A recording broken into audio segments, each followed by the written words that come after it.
Hello and welcome to By the Way. I am Beth Cooper, and today I have Ty Landreth joining me. So Stacy is on vacation. She is in Mexico on the beach.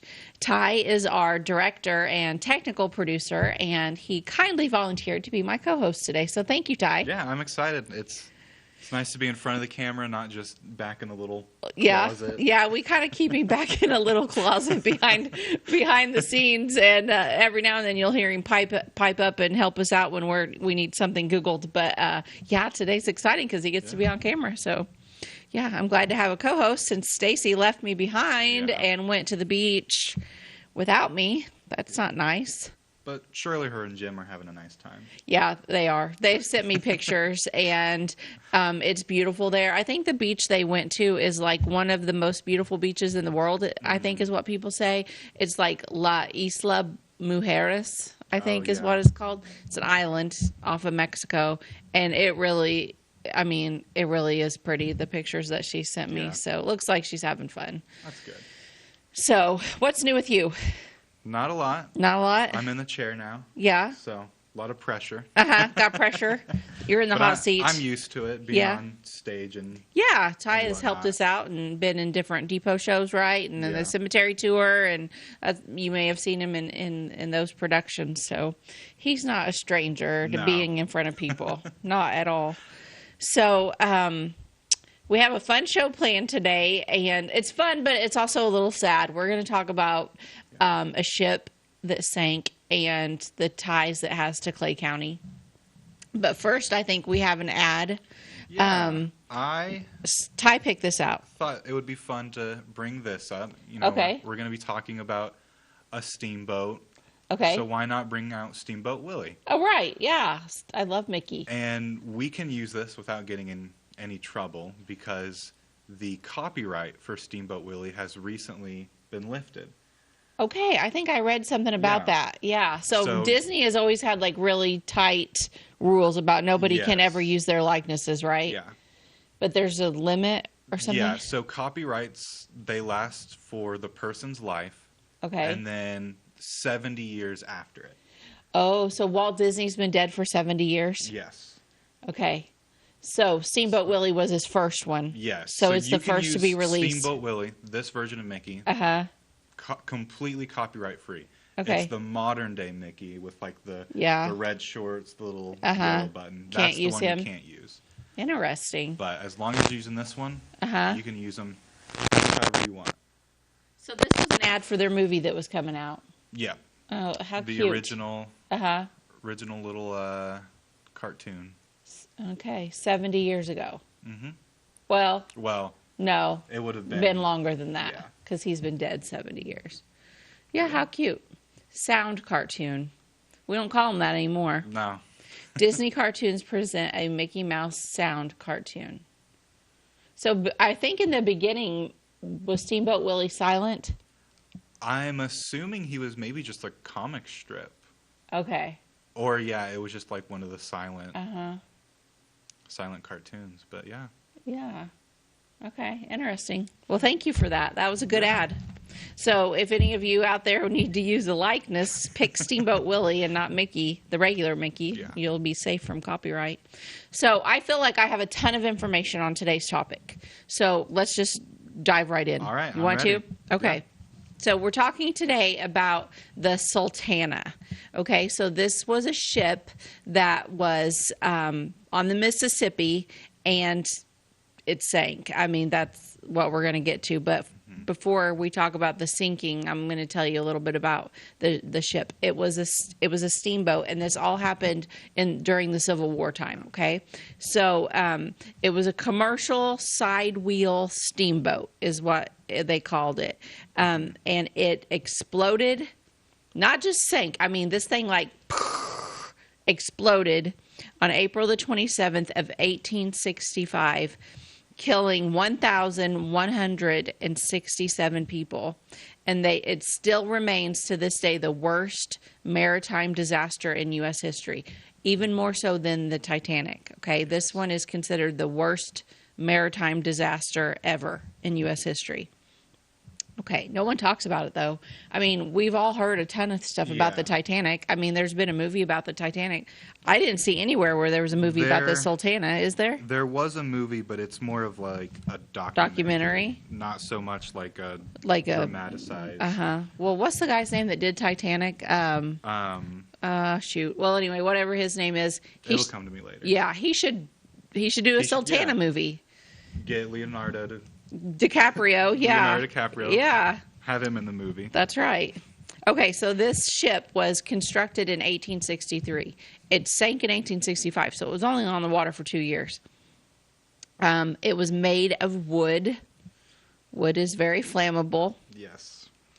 Okay, it was built and intended to transport cotton in the South on the Mississippi. It weighed 1,719 tons, and it carried a crew of 85 people.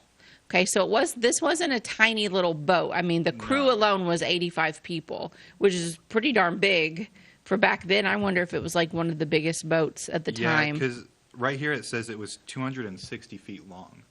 Okay. Yeah, So, that's I really mean- big. So it had a regular route. It ran from St. Louis, Missouri to New Orleans, Louisiana, on back and forth constantly. And that was just what it was supposed to do, move goods back and forth.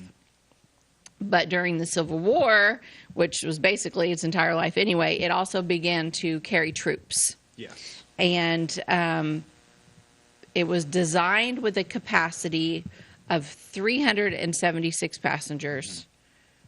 Guess how many was on it when it sank? Too many. Way too many. 2,128 people were on board when it sank, and it was supposed to hold 376. So there's another problem. I mean, Yeah. this whole story is like a, what do they call that? Like the perfect storm, where there's like all these different things that come together and then just cause Yeah. chaos. That's what basically I think the story is. Okay, so this boat had 4 boilers. So boilers are basically big, they boil water. Water makes steam. Steam is what powered this boat. It was a steamboat. So they had to have constantly boiling water. Boilers there were different ways to make boilers. And this particular ship had a new way to do that. And it's been proven since to not be the best way to do that. Yeah. But I'll get into that in a minute. But anyway, so this disaster, it was in the press a little bit in the papers, but it really got majorly overshadowed because it was at the exact same time as the end of the Civil War. And what else happened at the end of the Civil War? President Lincoln got assassinated, and then John Wilkes Booth was killed as well. I believe the day before Yeah. John Wilkes was murdered. Yes. Killed. Yeah. So it all happened like right at this. Everything was just all together. Yeah. So the newspapers wanted to talk about the war and John Wilkes Booth, and they didn't. I mean, even though this was the biggest shipwreck, I guess you call it, Yeah. sinking ever, they didn't really talk about it, and it's so weird to me because it's still not really talked about. No, it's not. I mean, had you ever heard of it before I said, "Hey, let's No. talk about this"? I was thinking maybe in like a history class, but no, I don't think we've ever even studied this. I don't think I'd ever studied it either. I mean, I like history, so I always paid a lot of attention in history, I feel like, but not so much in the other classes. Yeah. But history, I did listen, and I don't remember ever talking about the Sultana. Yeah. And I feel like it's kind of a big deal. Like, why aren't more people... I mean, I think there's even like, Titanic memorials and Titanic, all these things about the Titanic. And there is a small memorial down south, I think, about It's a the very Sultana. makeshift It looks like, museum. I mean, it's tiny. So I just feel like more could be done about it. But what do I know? Okay. So the Sultana, let's see, had the 4 fire tube boilers. So this type of boiler was introduced in 1848. So like, not quite 20 years before. But they could generate twice as much steam as conventional boilers. Okay, so these bad boys were like, hey, we can work twice as fast and boil twice as much water and provide twice as much power, but all of that comes at a price. Yes. So each of these, for those of you that like technical stuff, like my husband would be interested in this part because he works at the power plant. He would know about boilers. But each fire tube boiler was 18 feet long and 46 inches in diameter and contained 24 5-inch flues, which ran from the firebox to the chimney. Okay, so these were really big, powerful boilers. But they were super risky because the water level inside the boilers had to be kept like exactly right. And carefully, it says very carefully maintained. So the problem was, though, that the water that came through them was from the river, the Mississippi River, which is not a clean river. Oh, no. It's nasty. And all of this water would leave like all the sediment in the boilers. And it was difficult to clean it. Yeah. I mean, to clean out the boiler. So, well, and I'm sure they're not stopping frequently. Oh, they're right. probably going to try and clean it while they're moving. Oh, right. And that would just make it even harder. Right. And we're going to get to talking about the captain of the boat, and he wasn't real big on maintenance. No. We'll get to him in a minute. But anyway, the water levels also, if they weren't exactly right inside these boilers, they caused what they called hot spots. Mm-hmm. And metal fatigue. So the metal that they're made out of is like kind of getting weak if the water's not just right. And that, of course, increases the risk of explosion, which is what happened. Yeah. And since most of the steamboats were made of wood, covered with varnish, I mean, fires were a bad deal because just, oh, yeah. I mean, it wouldn't take much, and it's just like a box of matches. Mm-hmm. So, that you can probably guess where I'm going, but I mean, it was a bad deal. It just, when it blew, everything went, okay? Yeah. But besides all the people, there was like so many people on there, they couldn't even find a place to stand hardly. Yeah. So there was like cabins in there for like the actual paid passengers, which I'll get to that in a minute, how many people. There was around 100 civilians. They had rooms that they stayed in. And then there was freight on there. And just the freight alone, I mean, I'm like, how did they have room for all? I mean, I know it was a big boat, but it's not like a modern day cruise ship where it's that big. Yeah. There was 250 hogshead of sugar. Okay. I didn't know what a hogshead was. That means each of these things of sugar was over 1,200 pounds. Each one. And they had 250 of those. Well, I mean, I guess that was, what they were transporting. They'd grown down south and they were bringing north, but they were headed south. Why would they have had sugar on board and they were headed to the south? I would have thought the south would have grown the sugar and they would have shipped it north. Yeah. Or they were heading. Were they headed north? Oh yeah, they were headed north that's right. Yeah. They had been south, but I'll get to that in a minute. But when they were going back. You're right. Yeah. Okay. They also had 95 cases of wine. Okay. And 100 mules and horses. And 100 hogs. That is a lot of animals. Yeah. I mean, 100 horses. Think about how much room that takes up. That's a lot. Yeah. And 100 pigs. I don't know. I just feel like this ship was like majorly overloaded. But oh my gosh, we need to take a commercial break. So we will be right back.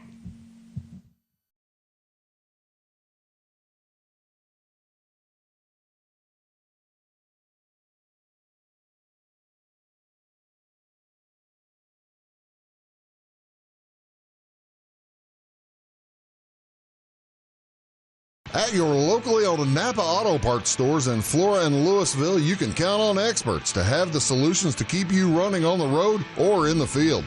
More than just your car, the Napa Auto Parts stores in Flora and Louisville carry a large inventory of Napa products for farms, heavy trucks, and just about everything that moves. Experienced associates understand your needs and are ready to help with the perfect part at a great value. That's Napa Know-How at your locally owned Napa Auto Parts stores in Flora and Louisville. Briscoe Surplus Sales on the northeast edge of Flora is your one-stop do-it-all shop. Looking for rugged boots and footwear from great brands like Lacrosse, Rocky, and Carolina? They're there. How about top-notch small engine parts and service? Briscoe Surplus Sales has it. Whether you're wiring your switches or switching your wiring, Briscoe Surplus Sales has the solution and the know-how to help you get the job done right the first time. Briscoe Surplus Sales, your one-stop do-it-all shop.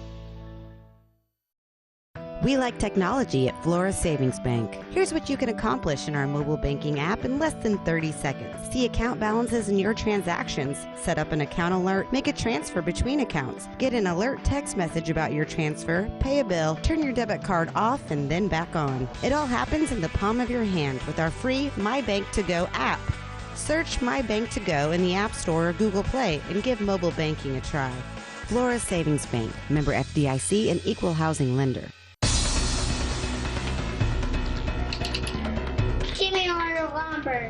Doors, paint, windows, electrical, plumbing, and much more. Oh yeah, give me all your guns too. John Lucas. What? You better be dreaming about all the stuff we sell here at Zink Building Center. Oh, I would. Zink Building Center in Louisville on Route 45. It's a cool place. Welcome back to By the Way. I'm Beth Cooper. I'm Ty Landreth. And we are having a fun show here, even though Stacy is not here. We're kind of talking about something sad, but we're having a good time because Ty's joining me today. So we're talking about the Sultana, which was the greatest and still is the greatest, and by great I mean biggest, maritime disaster in the history of the United States. Yeah. And it has ties to Clay County, which I'm going to get to. But let's show a picture of the Sultana. Okay, this is an actual photograph that was taken the day before it exploded and sank. This was taken near Helena, Arkansas, and a photographer snapped the picture as the boat went by, just probably out of awe, because, like, look at all these people. The ship is overloaded, and also it was kind of a celebration because the majority of these people on board were soldiers that had been released as prisoners of war. So I'm going to talk a little bit more about that, about how they were released. But yeah, just look at that. I mean, it does kind of eerily look a little bit like the Titanic, I guess, just because of the big two, which I know Titanic had more, but those two big pillars with the steam. Yeah. I wonder why only one has steam coming out and the other doesn't. I don't know. I don't know either. And doesn't it seem like it's really close to the shore? I mean, wouldn't you think it'd be pretty shallow that close? But what do I know? Okay, so just looking at it, and there's like all these people, all the cabins are full, all of the decks are full. There's nowhere to sit or stand. Where's all the horses? I mean, they'd have to be... Are they way down below? Down below. I mean, those poor horses were probably terrified. They'd already been through war, and I don't really think about pigs having as much feelings. But the horses, I just am like, what? Where were they? 100 of them. 100 horses and mules. And then 100 pigs. Yeah. And just thousands and thousands of pounds of sugar. I just don't, I'm looking at, I mean, this is an actual photograph. Like, where was everything at in this picture? Like, it just blows my mind. I mean, it would have to be underneath. Yeah. I mean, I guess it would, but you just don't think about it going that far down to hold all that, you know? Yeah. Because when you look at it, it looks like it's not got that much room underneath. Well, there's no room up top. No. You have people standing up where the steering wheel. I don't know what. Oh yeah, like up there at the captain's quarters and Yeah. stuff. Yeah. Yeah, man. Okay, that's crazy.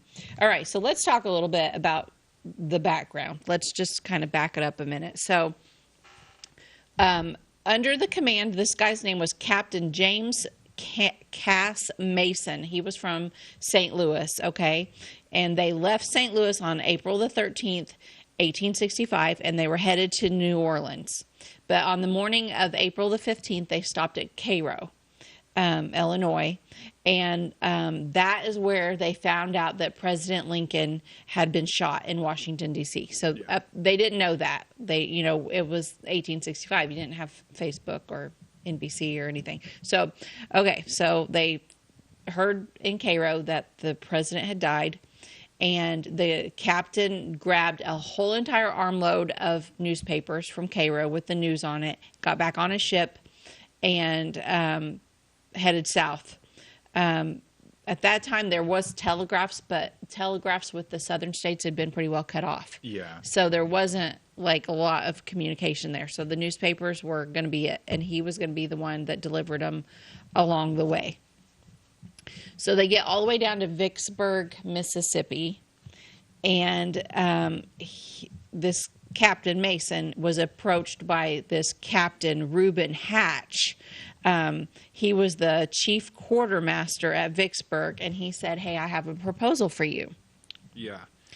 So there were thousands of Union soldiers that had been held in Confederate prison camps in that area. The prison was called Cahaba Prison in Mississippi and Andersonville Prison, which I think we have a map of where these we were. can show Let's that. look at the map. Okay. So you can see there. Oh, no, it wasn't Mississippi. Alabama. Cahaba Prison is in Alabama. And then Andersonville was over in Georgia.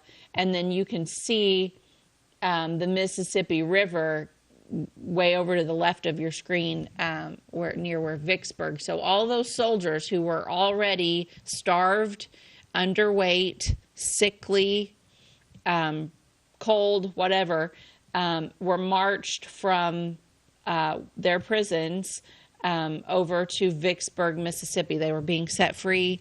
The war was over, and there was a small parole camp at Vicksburg. Okay, so they were on parole. They're taken to Vicksburg, and then from there, they're going to be put onto ships, and then the ships can take them home. Sounds like a great plan, right? Yeah, and especially because the government was going to pay those Yeah. captains. Yeah, so what were they going to pay person. him? So per enlisted man, it was $2.75. Okay. And then for every officer, it was another $8. Oh, wow. So officers were worth a lot more money. Well, and I did a little calculation. Uh-huh. In 2020 money, those $8 were $240. Okay. Wow. Okay, and that was paid directly to the ship captains? Yes. Okay. So all of a sudden now the ship captain was making more money by hauling men than by hauling sugar. Sugar. Well, and especially, I think this one was more known for the cotton trade. So yeah. Oh, right. Yeah. It was known for cotton, but there wasn't any cotton on it when it. Yeah. That's kind of weird. Maybe it wasn't cotton in season. Okay. So they were going to pay this to any steamboat that would take these men north. Well, Captain Mason of the Sultana, he needed the money, and he was maybe a bit greedy, and I'm just saying a bit to be nice, but Yeah. it sounds to me like he was totally greedy. Extremely greedy. And this Hatch guy that was running the parole camp said, "Hey, we'll give you a full load of prisoners, about 1,400 prisoners, if Mason would agree to give him a kickback. Hey, I'll come back and give you a little bit of the money. You give me a lot of the prisoners. I'll come back and give you a kickback later." And they struck a deal. Corruption. Quickly agreed. Yeah, That's what quickly it says. agreed. Corruption in 1865. I'm sure there was no hesitation, no thought. Sure, yeah. Yeah. Oh, yeah. I'll do that. So now we have greed. We have corruption. We have faulty boilers that are very difficult to maintain. We have a wooden ship, and we have way overloaded, overweight ship. Okay. Yeah. So far, we're up to 5 issues in this story. Okay, so Vicksburg, they had made it there, and then they headed from there to New Orleans. And everywhere they went, they stopped and told the news of Lincoln's assassination. And then on April the 21st, the Sultana left New Orleans with about 70 cabin and deck passengers and a small amount of livestock. And then a crew of 85. So they had gotten rid of some of their load, I guess, when they got to New Orleans. So maybe when we see that picture, and I couldn't figure out where all the horses were. Maybe they had unloaded some of them. No, because the horses were the soldiers' horses that were left over from the war. So the horses were on there when it exploded. Okay, so when they got a few hours south of Vicksburg, one of the boilers sprang a leak. And so then the pressure was reduced. So then the steamboat kind of limped in to Vicksburg to get the boiler repaired and to pick up the prisoners. So they limp into port. They're like, okay, this boiler's messing up. We'll have someone fix it real quick. We'll grab all these passengers. I'll get all my money. And back to St. Louis we go. Yeah.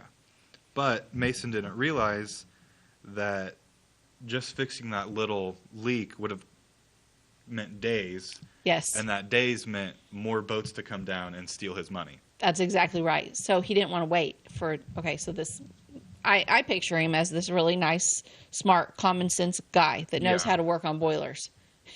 Shows up and is like, hey, yeah, I can fix this, but it's going to take me a few days because this is a bad deal. Like, this needs a lot of work.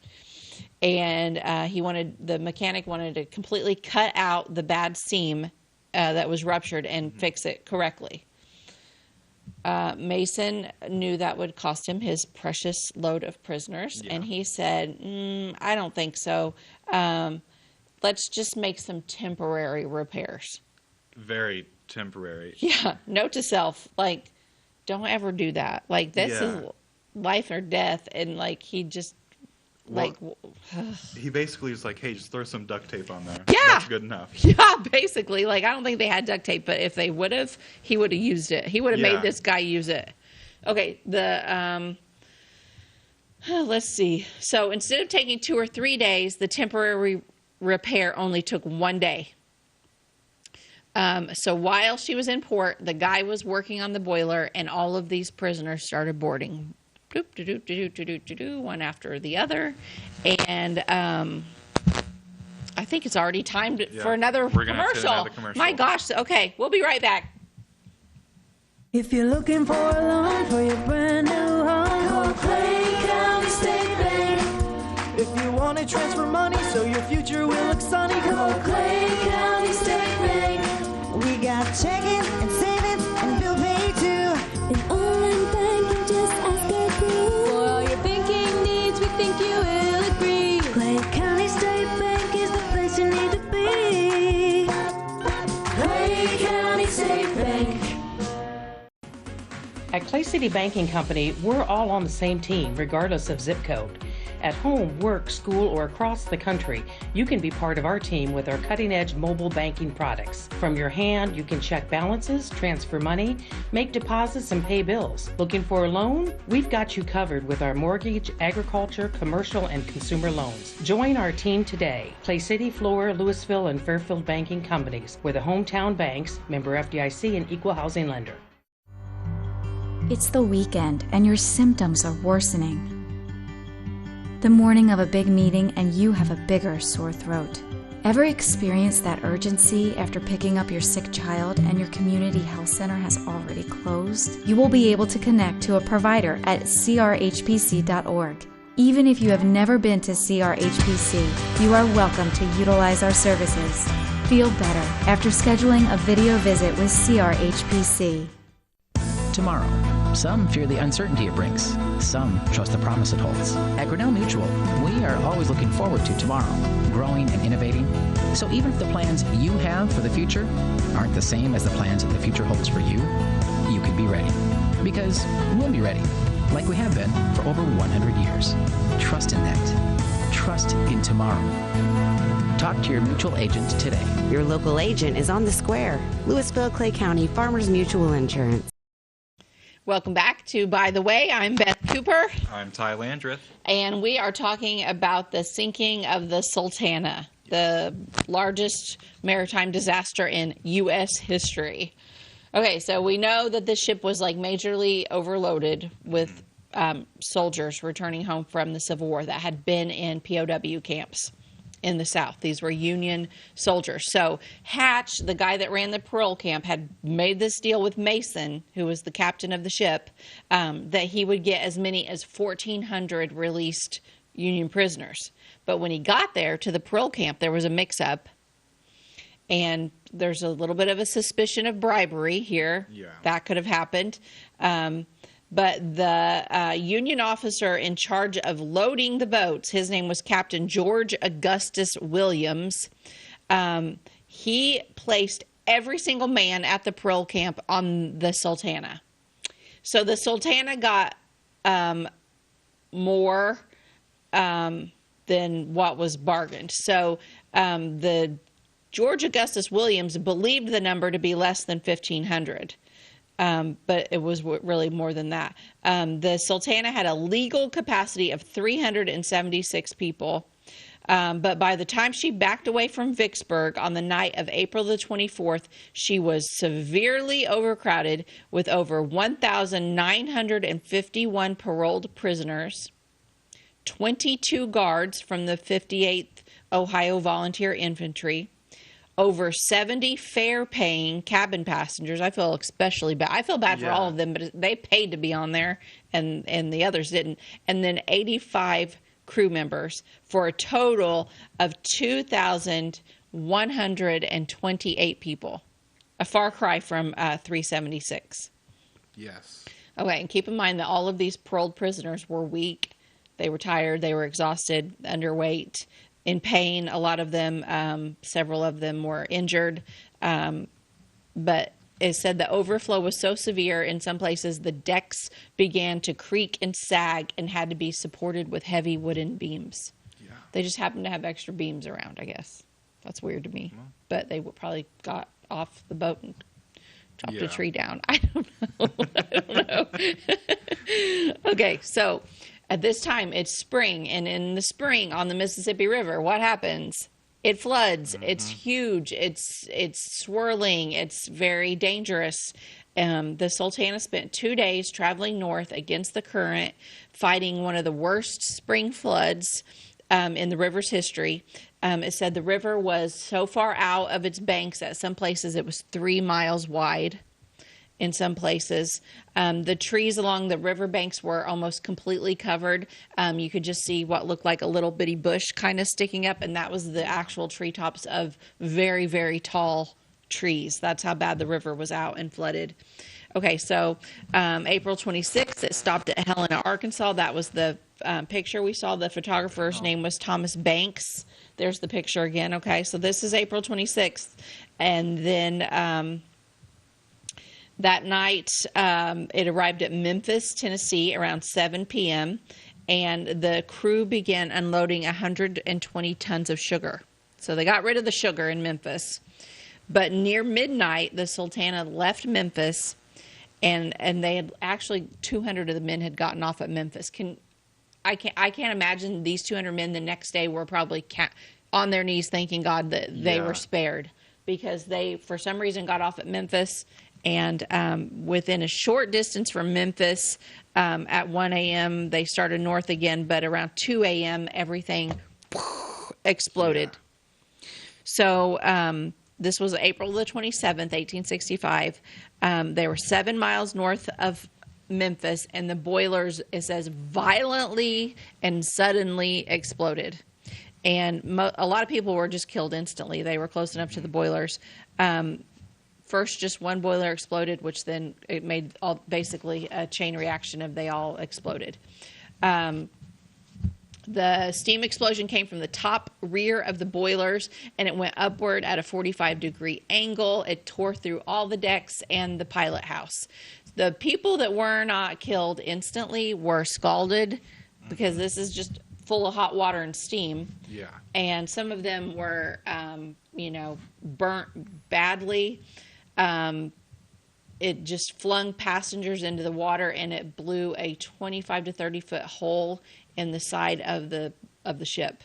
The boilers were blown to pieces. The smokestacks fell. The decks kind of collapsed on top of each other, except there was like some railings around the main stairway that were like extremely sturdy, and that kept the top deck from completely collapsing onto the bottom one or something like that. So some more people were able to escape because the stairway was held up. Did you read that part? I didn't read that part, no. Okay.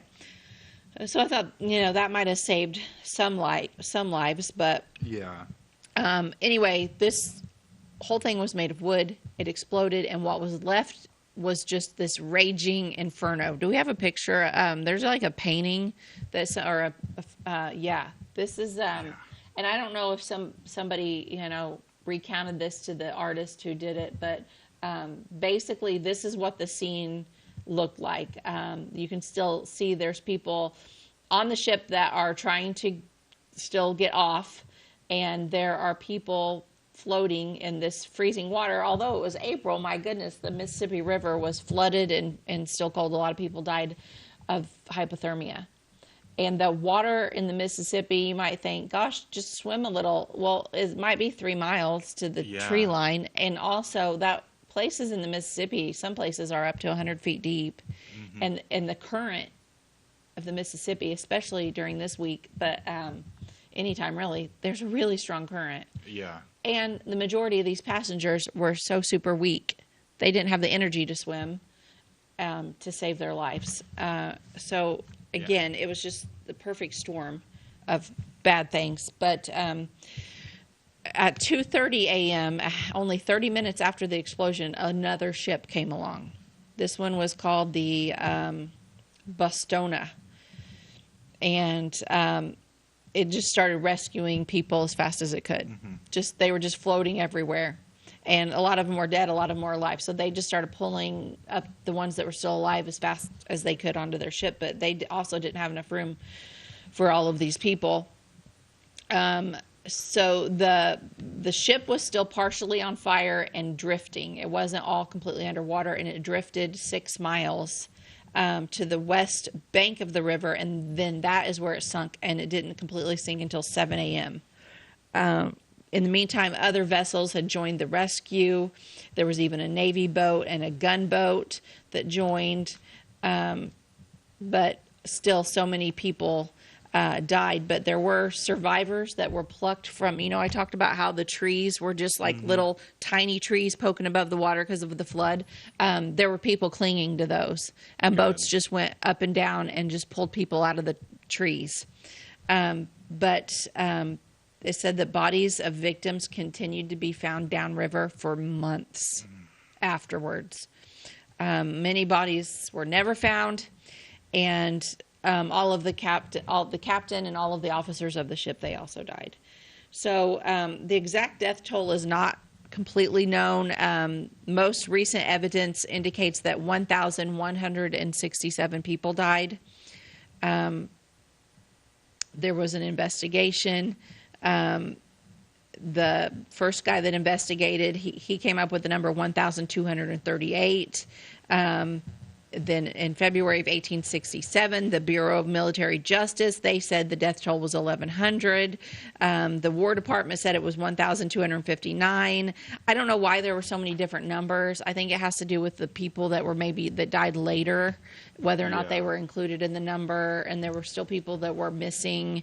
So the numbers were kind of all over the place in the beginning about how many died. And I'm sure there wasn't like a concrete ledger of who all was on the ship. Uh-huh. Who got off They probably weren't really good record keepers at the parole camp, would be my guess. Well, he hardly wanted to fix his boiler. I'm sure he had no records. Yeah, and they came on board so fast, I don't think. Yeah. And even if he had written it down, it probably blew up. Yeah. They wouldn't have found it, I bet. So, there was even people that were floating by the city of Memphis and like hanging on to debris, like doors and stuff. And like they were see the city of Memphis like going by, and they're like, help, help. And people are like, oh my gosh, what's happening? And like then more boats went out and started picking people up. And then there was a lot of the Memphis hospitals filled up pretty quick. and treated there were about 760 survivors, roughly. So then after that, starting in 1885, they started having a reunion for the survivors. Survivors reunion, which, that was a nice thing. It went on until late into the 1920s, I think, when eventually all of the people that attended had passed away. But, okay, so what caused it? The official cause of the Sultana disaster was determined to be the mismanagement of water levels in the boilers, exacerbated by the fact that the vessel was severely overloaded and top-heavy. So as the steamboat made her way north following the twists and turn of the river, she listed severely from side to side. Her 4 boilers were interconnected and mounted side by side, so that if the boat tipped sideways, water would tend to run out of the highest boiler. Then the fires would go back against the empty boiler and create hot spots. So this whole motion of this was causing the water in the boilers to leave hot spots. And when water would hit the empty boiler, it would flash instantly to steam, causing a sudden surge in pressure. And this effect of careening would have been minimized by maintaining high-level waters in the boilers. The official inquiry found that the boilers exploded because of the combined effects of careening, low water levels, and the faulty repair made a few days before. Yeah. That was kind of a big deal. And I really just think if he would have taken the time to fix it properly, maybe this would have never happened. Oh, no, it wouldn't have. I mean, I know there were several things that it all came down to, but that was the main thing. Yeah. And maybe if he would have refused to take all 2,000. Right. Maybe if he only had the If he wasn't greedy. Yeah. If there wasn't greed, if there wasn't corruption, if there wasn't faulty boilers, if there wasn't impatience, all of these things. So it said that the type of metal that was used in the boilers was something called charcoal hammered number 1, which becomes brittle with prolonged heating and cooling. Guess what's no longer used to manufacture boilers? Charcoal hammered number 1. In fact, they quit using it in 1879. So it didn't take them, too awfully long to figure out that. And then the design of the boilers, it was like tubular boilers is what was on the Sultana. They don't do those like the same style anymore either. It's a shame that it took a disaster like this for them to figure out better engineering. But sometimes you just trial and error, I guess. I mean, that's really the only way. I guess whoever invented those boilers probably thought they were going to be the best thing ever. I mean, because it was promised to do double the normal. Right. And double's always better. Right. And if done correctly, I don't know. Okay, so even though it's 1865, there were still conspiracy theories. Yeah. And there was a few different, and I only have a minute here, but there was a few different people that came up later and said, oh, actually, I did that. It was a coal. I sent a coal torpedo at that ship because I was Confederate, and that was full of Union soldiers, and I wanted to kill them. There was like all this backlash. So there was like 2 or 3 different Confederates that came forward and said they had sabotaged the ship. I don't think any of that was ever proven. But anyway, it's already time for another commercial break. So we will be right back. Do you bowl like this? That's great. Do you bowl like this? That's great too. That's because whether you're a pro or you just want to have a lot of fun, at Pegel's Silver Dollar Lanes, we have a lane for you. We have Galaxy Bowling, gaming for kids and adults, Joe's Pizza, a full bar, darts, pool, and fresh and clean bowling shoes. Boy, does that smell nice. So come on down to Pegel Silver Dollar Lanes in Effingham, where we have a lane for you. My name is Robin Stanford. I own Stanford Marketing. It's a promotional products business along with an embroidery business. And we do custom hats, t-shirts, anything, you name it, we can make it. People like that we do stuff in-house and we can actually make things here and that we're not contracting the work out to other places. We never say no. We always try to find a way to do it. If anybody can do it, we can do it. We are hardworking women, that is for sure. Come to Stanford Marketing in Flora for all your custom and promotional needs. The insurance specialists have options to tailor to your needs at CSI Insurance Brokers. Experienced insurance brokers at CSI are skilled with all types of insurance plans and policies and represent many companies, including Safeco Insurance. You'll benefit from their detailed expertise, unbeatable premiums, and commitment to customer service. CSI Insurance Brokers and Safeco Insurance Company, providing affordable rates on quality insurance since 1952. For over 50 years, at your locally owned and operated Rural King Supply in Salem and Olney, we've helped you and your neighbors enjoy an easy country lifestyle. We carry the most thorough sporting goods department around with a huge variety of hunting and fishing gear, camping equipment, and a variety of firearms for any need. Our team is here to help you find whatever you need. Open every day, it's Rural King in Salem and Olney, your locally owned farm and home store. Welcome back to By the Way. I'm Beth Cooper. I'm Ty Landreth. And we are talking about the Sultana disaster. And I said at the beginning of the show it had ties to Clay County. Mm-hmm. So it did. One of the survivors on the ship was from Clay County. And we're going to talk a little bit about him. His name was Samuel McGinnis. And he served with the 9th Cavalry during the Civil War. And he was taken captive by the rebels, or the Confederates, at Sulphur Branch Trestle, Alabama. Sulphur Branch Trestle. And that happened in September of 1864. So he's captive. He's put into one of these POW camps. The one he was at was the Cahaba prison in Alabama. But he was paroled from there at the end of the war in March of 1865 and was taken across Alabama over to Vicksburg, Mississippi to board a ship. And so he stayed there until they began their fatal voyage up the Mississippi, headed to St. Louis. So he was paroled in March, and then this didn't happen until the end of April. So he kind of had some time there, didn't he? Where he probably felt like, I just want to get home. Mm-hmm. So we don't really know exactly what happened to Samuel when the boat exploded. There's a few different reports on this, but one account says that he just simply managed to swim ashore, while another one, it was actually a friend of his from childhood and somebody that had served with him during the war named Alpheus Houston.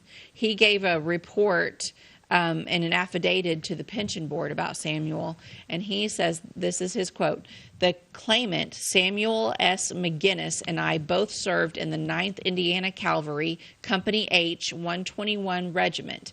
We were taken captive at Sulphur Branch Trestle in Alabama in a fight with the rebel General Forrest and held prisoner until March of 1865, when Samuel, with many other prisoners, was brought to Vicksburg, Mississippi, and placed in a parole prison until he left April the 21st on the Sultana for Cairo, Illinois." He went on to say that when the accident occurred, Samuel said he was in the Mississippi River from 3 a.m. to 7 a.m. And it was freezing water. It says if this is true, then he was probably holding on to some debris, which I hate to constantly compare it to the Titanic, but I'm just picturing, like, you know, that last scene in the Titanic, and Jack or Rose is on the door, but she doesn't have room for Jack. Mm-hmm. That's what I feel like poor Samuel was doing, like holding on to this door, floating down the Mississippi. Okay, so he this account says that he floated downriver until he eventually came ashore and was picked up by rescuers. He was unhurt, except he had apparent injuries to his eyes, and they don't know if that's from the steam or they were burnt or exposure to the river water or what, but his eyes were kind of messed up. But other than that, he was fine. So Sam McGinnis, let's look at a picture of him. We have him here. This is his family, and he had several kids: Myrtle, Fred, Maud, Frank, and then there's Sam in the back, and then Ella is his wife, and then he has also Antoinette May. So this is a Clay County family from back at the Civil War. I mean, Sam looks kind of old there. I don't know how old he was, but he didn't live to, I think I'll get to that in a minute, but he died when he was 64. So gosh, you just aged so much faster back then, because he looks a lot older than that, and this wasn't even probably the year that he died. So Yeah. Okay, so Sam McGinnis was mustered out at Rush County, Indiana, when he got back, and then he first went to Casey, and then he left Casey and came to Clay County, and that's where he's listed in the 1900 Clay County census.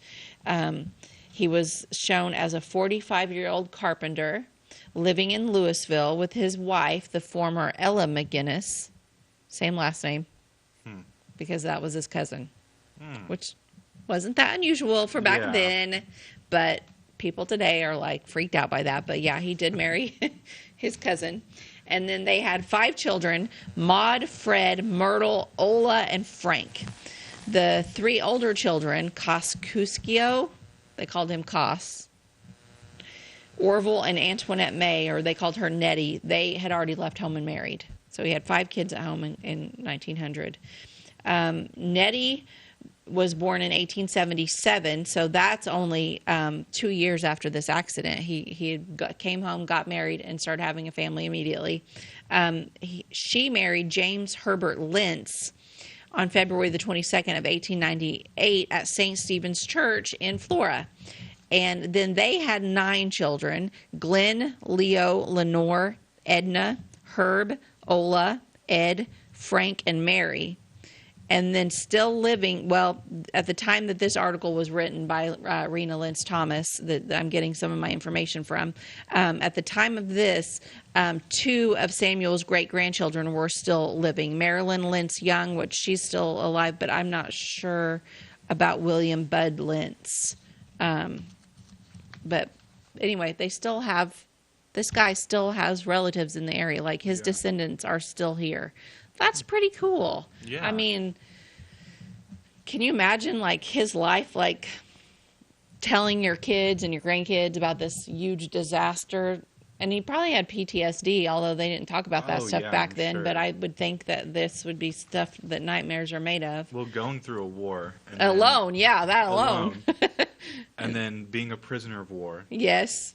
To then being stuck on this boat. Yeah. To just have it explode. Yeah. No, I'm I mean, sure there was definitely some. He probably thought, I made it through the war. I lived through this war. Wow, I'm going home. Like, this is incredible. And then he gets on a boat and it explodes. And then he's probably like in the river. And he's like, seriously? I lived through all that only to die in the river. Yeah. And then he didn't. And then, it just, I don't know. What a life. Yeah. So, let's see.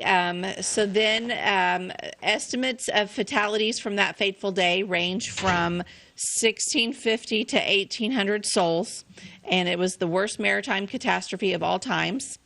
Let's see. Samuel McGinnis died on September the 18th of 1908 in Casey, where he had returned to from Clay County.